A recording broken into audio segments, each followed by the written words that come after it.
আমার রান্নাঘরে আপনাদের স্বাগত জানাই। আজ আমি রান্না করছি নতুন আলুর দম। প্রথমে আমি আলুগুলো 80% মতো সিদ্ধ করে নিয়েছি। কড়াইয়ে দিয়েছি সাদা তেল, তেলটা গরম হয়ে গেছে, দিয়ে দিলাম হাফ চামচ মতো নুন আর হাফ চামচ মতো হলুদের গুঁড়ো। এখন আমি আলুগুলো লালচে করে ভেজে নেব। আমার এই রেসিপি যদি আপনাদের ভালো লেগে থাকে অবশ্যই লাইক করুন আর আমার চ্যানেলটিকে সাবস্ক্রাইব করুন।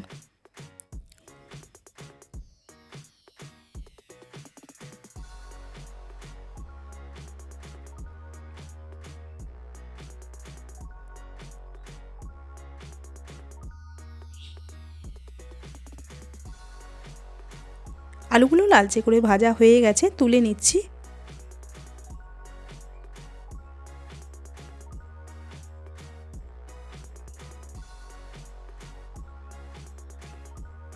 তেলের মধ্যে ফোড়নের জন্য দিয়ে দিলাম হাফ চামচ গোটা জিরে।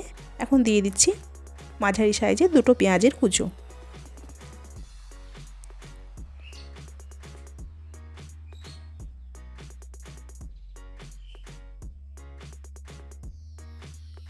দিয়ে দিলাম 2 চামচ আদা আর কাঁচা লঙ্কা বাটা।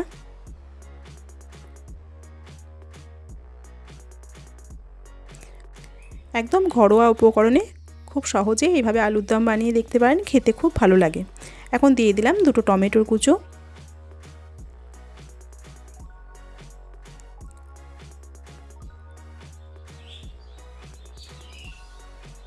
দিয়ে দিচ্ছি পরিমাণ মতো নুন। দিলাম হাফ চামচ মতো হলুদ গুঁড়ো, হাফ চামচ লঙ্কার গুঁড়ো, 1 চামচ দিলাম কাশ্মীরি লঙ্কার গুঁড়ো আর 1 চামচ দিলাম জিরের গুঁড়ো।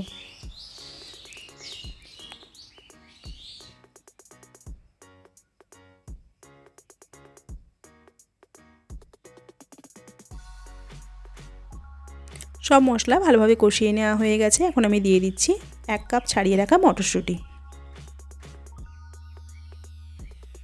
মটরশুঁটিটা দেওয়ার পর আরও মিনিট 2 কষিয়ে নিচ্ছি।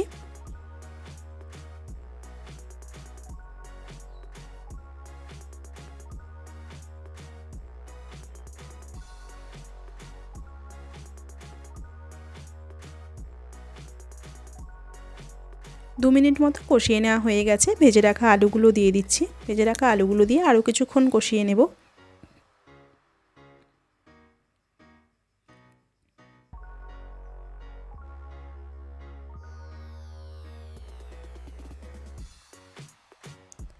আলু দিয়ে কষিয়ে নেওয়া হয়ে গেছে। এখন আমি দিয়ে দিচ্ছি পরিমাণ মতো জল। আপনারা যেমন গ্রেভি পছন্দ করবেন সেরকম জলটা দেবেন। আমি এখানে 1.5 কাপ মতো জল দিলাম।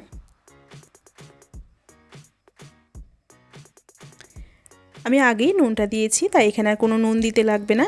ঢাকনা দিয়ে আমি 4-5 মিনিট মতো হতে দেব। 5 মিনিট মতো হয়ে গেছে, আমি ঢাকনা খুলছি।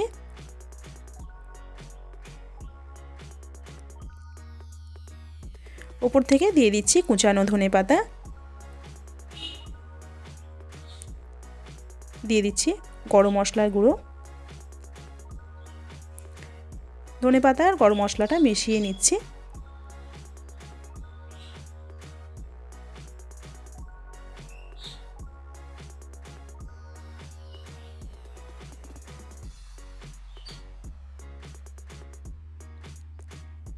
গ্যাসটা অফ করে দিচ্ছি। এইভাবে আলুর দম বানিয়ে দেখুন, খেতে খুব ভালো লাগবে।